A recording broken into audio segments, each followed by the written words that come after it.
복된 소식 아름다운 소리 AM 1590kHz 시카고 기독교 방송입니다.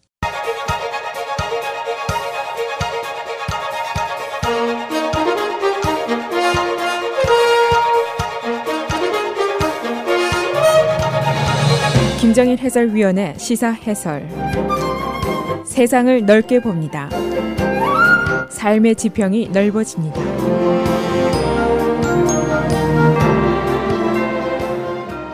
시사 해설입니다. 어제 화이트하우스에서 예산 통과 문제, 다카 문제, 그리고 국경 보안 문제 등에 대한 협상을 위해서 트럼프 대통령과 의회 지도자들과 연석회의를 열었습니다. 그런데 이 자리에서 공화당 민주당 의원들이 모두 깜짝 놀랄 일이 생겼습니다. 닉 더빈 상원의원이 내 머리가 어지러웠다라고 말할 정도로 깜짝 놀랄 일입니다. 이 트럼프 대통령의 이민 이슈에 대한 태도가 완전히 바뀐 것이 발견이 됐기 때문입니다. 트럼프 대통령이 어제 다카 법안을 Bill of Love, 사랑의 법이다 라고 호칭을 했습니다. 그런가 하면은 포괄적인 이민 개혁 문제를 제기하면서 내가 정치적인 욕을 먹어도 한번 해보자 라고까지 자청을 했습니다. 원래 어제 회의는 예산 통과 문제를 전제로 해서 조건부 사항인 다카 문제, 국경 보안 문제 등에 대한 협상의 자리였습니다. 그러나 트럼프 대통령이 포괄적인 이민 개혁 문제까지 언급을 하면서 내가 욕을 먹어도 좋다라고 공언을 했습니다. 이 포괄적인 이민 문제는 2006년부터 2013년까지 부시 그리고 오바마 두 대통령이 시도를 하다가 실패한 사항입니다. 놀랄 수밖에 없는 것은 트럼프의 태도 변경이 그의 정치적인 기반 세력인 반이민 그룹의 생각과 정면으로 대체하는 발언이다 라는 것 때문입니다. 그래서 오늘은 어제 화이트하우스에서 나온 트럼프 대통령의 말의 내용은 어떤 것인지, 의원들의 반응은 어떤 것이었는지, 이런 깜짝 놀랄 일이 벌어진 이유는 과연 무엇인지, 지금 이민 문제는 어느 방향으로 가고 있는 것인지 살펴보도록 하겠습니다. 어제 회의가 끝난 이후에 양당 의원들의 반응은 일단 놀랍다, 의외다, 혼란스럽다 이런 겁니다. 트럼프 대통령의 진의가 무엇인지는 아직 확실치가 않습니다. 그리고 화이트하우스의 실무진들도 자세한 설명을 내놓지를 않고 있습니다. 의문이 몇 가지 제기가 되는데, 첫째는 트럼프 대통령이 정말로 이 최대의 논쟁적인 국내 문제, 포괄적인 이민 개혁안을 자신이 밀어붙이고 정치적인 성공을 한번 해볼까 시도를 하는 것이냐, 그런 의문이고, 또 하나는 지금까지 여러 번 있어왔던 것처럼 트럼프 대통령의 복잡한 이슈에 대해서 상반되는 논쟁거리를 더 하나 만든 것이 아니냐, 그런 의문도 있고 분명치가 않습니다. 만일 트럼프 대통령이 정말로 이민 개혁 문제에 손을 대고 싶다면 어제 한 말은 1,100만 명의 미국 내 불법 이민자에 대해서 합법적인 지위를 부여하겠다, 그런 말입니다. 이 대화 내용이 보도된 것을 보면은 린지 그램 상원의원이 더 광범한 이민 개혁 문제를 다루자, 불법 이민자 시민권 부여의 길을 열자, 이런 제안을 했습니다. 여기에 대해서 트럼프 대통령이 한 말은 그렇다면은 I'll take all the hits. 정치적인 욕은 내가 먹겠다. 당신은 지금 포괄적인 이민 개혁 문제에서 그렇게 멀지 않은 위치에 있다 라고 답변을 했습니다. 이게 왜 놀랄 일이냐? 트럼프가 대통령이 되게 한 정치적인 기반이 바로 anti-immigration, 반이민 그룹 세력이기 때문입니다. 그리고 트럼프 대통령이 최근에 지진으로 미국으로 피신을 해온 난민들, 엘살바도르 난민들 한 25만 명을 추방하겠다고 했고, 다카를 무효화하겠다고 했고, 멕시코 장벽 쌓기를 위해서 180억 달러를 요청을 했고, 그리고 반이민의 상징 인물인 애리조나의 셰리프 조 알파요를 사면을 한 장본인이 바로 트럼프 대통령입니다. 그런데 어떻게 지금 이 포괄적인 이민 개혁 문제에 동의를 하고 나서느냐 하는 것이 질문의 핵심이라고 볼 수가 있습니다. 그런데 트럼프 대통령이 이 회의가 끝난 이후에 몇 시간이 지나서 트윗을 했습니다. 그 내용은 우리는 남부 국경에 벽을 쌓고 국경 보안을 강화해야 한다. 이것은 날카 문제의 조건부로 포함이 되는 것이다. 라고 얘기를 했습니다. 그러니까 혼동이 더 심화가 되는 순간이었습니다. 그런데 어제 오후에 샌프란시스코에 있는 연방법원이 트럼프 정부에게 날카 프로그램을 계속 유지해라 하는 판결을 내렸습니다. 이 법원은 홈랜드 시큐리티 디파트먼트가 오랫동안 임시로 불법 체류자를 보호하는 결정을 내려왔고 시행을 해왔기 때문에 이것은 불법이라고 볼 수 없다. 이런 판결을 내렸습니다. 그러나 법무부 측에서는 추방은 계속 유효하다 하는 입장을 내세웠습니다. 날카는 의회의 거부 속에 일방적으로 시행되어 왔고 의회의 결정을 무시하는 것은 위법이다 하는 이유를 댔습니다. 그래서 즉각 항소를 할 뜻을 비췄고 그 법률적인 효력이 어느 정도일 것인가에 대해서는 아직 확실치가 않습니다. 이 반이민을 지지하는 세력들, 포괄적인 이민개혁이라는 이 단어 자체에 대해서 혐오감을 느끼고 있습니다. 이 1100만 명이나 되는 불법 이민자들, 즉 법을 위반한 사람들인데 이 사람들을 합법화한다는 것은 인류 역사상에 없는 대량 사면 조치다. 있을 수 없는 일이다 하는 강경한 입장을 계속하고 있습니다. 부시 대통령, 오바마 대통령이 2006년부터 2013년까지 시도를 했습니다만은 이 법안이 상원을 통과했지만은 하원에서 부결이 돼서 결국 무의로 돌아간 사항이 바로 이 사항입니다. 이것을 지금 반이민의 선봉장 역할을 했던 트럼프가 들고 나왔다는 것 자체가 기이한 일이라고 볼 수가 있습니다. 트럼프 대통령이 어제 몇 가지 더 이례적인 일을 했는데 연석 회의가 90분 동안이나 계속이 됐는데 약 1시간 정도를 언론에게 공개를 했습니다. 그래서 케이블 방송들이 현장 중계까지 했습니다. 이런 사례를 놓고 일부 언론들에서는 트럼프 대통령이 최근 자신의 정신 건강 상태를 이상하게 보는 보고서가 나온 시점에서 의회 지도자들을 모아놓고 뭔가 좀 보여주려고 한 것이 아니냐, 좀 더 자신의 여유롭고 대범한 관대한 태도와 언어를 보여줄 것을 시도한 것이 아닌가, 그런 의심을 하는 언론들도 있습니다.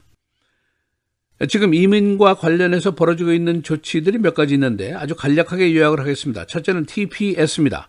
2001년도 지진으로 난민 자격으로 미국에 온 엘살바도르 시민들 25만 명이 있습니다. 이들 2019년 9월까지 고용 허가를 주고 체류를 허락을 했는데 이제는 나가라, 이렇게 조치를 했습니다. 두 번째는 멕시칸 워입니다. 국경 보안, 선거 공약을 지키기 위해서 트럼프가 180억 달러를 의회에 요청을 했습니다. 722마일의 벽을 쌓겠다는 겁니다. 세 번째는 이민 단속을 강화하고 있습니다. 국경 순찰 때 이민국 경찰 요원을 수만 명 더 증원하겠다는 시도입니다. 불법 이민자 억류 시설을 강화하고 추방을 신속하게 진행을 하고 있습니다. 네 번째는 합법 이민 제한입니다. 소위 체인 미그레이션을 억제하겠다는 것인데 직계 가족이 아닌 친척 초청에 대해서 이것을 제한한다. 안보에 위험 요소가 있다. 그런 뜻입니다. 그리고 로터 이민 금지입니다. 인종 균형을 위해서 국가별 로터 이민을 했는데 역시 안보에 위협을 하기 때문에 거부하겠다는 뜻입니다. 그리고 다섯 번째가 지금 가장 큰 이슈인 나카 문제입니다.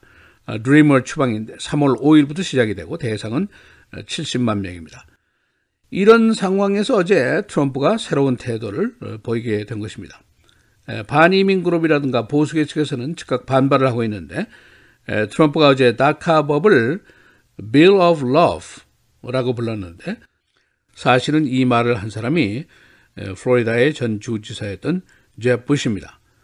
어제 반이민 그룹들이 트럼프 대통령을 Donald J. Trump 이렇게 부르기 시작했습니다. 그 가운데 이니셜 J는 바로 제프 부시를 빗대어서 한 말이라고 볼 수가 있습니다. 시사해설 김재일입니다.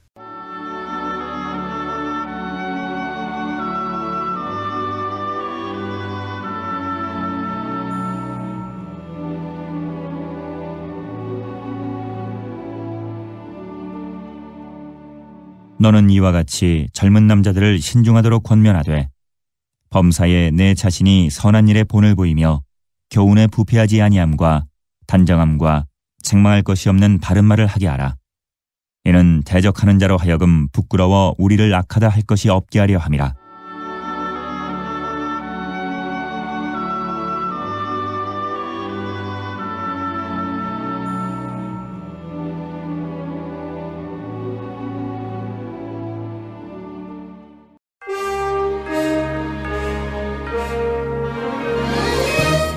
(1월 10일) 수요일 헤드라인 오늘의 주요 뉴스입니다.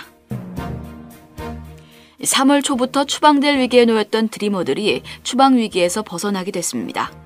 샌프란시스코 연방지법 윌리엄 엘서 판사는 어제 오후 다카 폐지에 대해 제기한 소송에서 최종 판결이 내려질 때까지 다카 프로그램을 계속 실시하라고 명령해 다카 수혜자들이 추방 위기를 모면하게 된 것입니다. 이번 법원의 명령으로 약 69만 명의 이민자들이 일시적으로 남아 다카 프로그램의 보호를 받을 수 있게 됩니다. 그러나 이번 명령은 기존 다카 수혜자들에게만 적용되며 추방유예 허가를 받지 못한 드리머들에게는 적용되지 않는 것으로 알려졌습니다. 어제 캘리포니아주에서 발생한 폭우와 대형 산사태로 현재까지 13명이 사망하는 등 피해 규모가 확산되고 있습니다. 어제 오전 캘리포니아 남부 센타바바라 카운티 몬테시토에서 집중호우로 산사태가 일어나 대량의 진흙과 바위가 주거지역과 도로를 덮쳤습니다. 이번 산사태로 현재까지 최소 13명이 사망하고 25명이 부상을 입은 것으로 알려졌습니다. 아직까지 구조 작업이 진행되고 있어 피해자가 더 늘어날 것으로 예상됩니다. 중미 국가 온두라스 북쪽 해상에서 어제 규모 7.6의 강진이 발생했습니다. 쓰나미 피해는 아직 보고되지 않고 있지만 포로리코와 카리브해 섬 국가들은 만약의 피해 가능성에 경계를 늦추지 않고 있습니다. 언론은 디질 조사국을 인용해 어젯밤 온두라스 파라파투카로부터 북쪽으로 약 25마일 떨어진 카리브해의 해저에서 규모 7.6의 지진이 발생했다고 보도했습니다. 트럼프 대통령의 사생활과 러시아 유착 의혹을 담은 이른바 트럼프 X파일이 공개돼 논란이 일고 있습니다. 민주당 다이앤 파인스타인 상원 의원은 어제 사설 정보업체 퓨전 GPS 공동대표인 글렌 심슨이 지난해 상원 법사위에 출석해 비공개로 증언한 내용을 담은 속기록을 공개했습니다. 퓨전 GPS는 지난 대선 기간 트럼프 X파일을 작성한 크리스토퍼 스틸에게 트럼프 측 뒷조사를 맡긴 업체입니다. 스티브 바넌 전 백악관 수석 전략가가 브레이브하르트 뉴스에서도 물러나게 됐습니다. 백악관에서 사임한 뒤 브레이브하르트 뉴스 상임 회장을 맡고 있던 배넌은 최근 화제가 되고 있는 서적 불과 분노, 트럼프 백악관의 내부가 나오면서 트럼프로부터 거센 비난을 받아왔습니다. 쿡카운티 재산평가관 조셉 베리토스가 4만 $1,000의 벌금을 내게 됩니다. 이는 재산세 전문 변호사들로부터 받은 선거기금 헌금이 이 법적 한도액을 초과했기 때문입니다. 그는 오는 3월 4년 임기인 평가관 자리에 세 번째 도전합니다. 시카고 그랜드팍이 금년 페스티벌 계획을 발표했습니다. 금년에 열리는 페스티벌 행사는 32개의 클래식 음악과 10개 팝 뮤직 음악회입니다. 이 음악회들은 오는 6월 13일부터 8월 18일 사이 밀레니엄 파크에 있는 프리츠커 파빌리온을 비롯한 부속 음악당에서 열립니다. 티네이저를 사살한 갱 멤버에게 징역 75년의 중형이 선고됐습니다. 쿡카운티 법원은 어제 갱 멤버인 마이클 페이스에게 살인, 폭행 등의 죄목을 적용해 징역 75년을 선고했습니다. 그는 지난 2009년 16살 때 브레이어 홀트를 총으로 쏴 사살한 혐의로 재판을 받아왔습니다. 날씨입니다. 오늘은 흐린 가운데 오전부터 안개와 함께 대부분 지역에 약한 비가 내리겠습니다. 낮 최고 48도, 밤 최저 47도. 내일도 비 소식 이어지는 가운데 낮 기온이 50도대까지 오르겠습니다. 낮 최고 55도, 밤 최저 20도. 금요일 기온이 대폭 다시 내려가면서 대체로 흐린 날씨 보이겠습니다. 낮 최고 27도, 밤 최저 17도.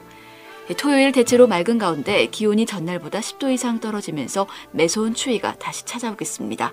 낮 최고 17도, 밤 최저 6도입니다.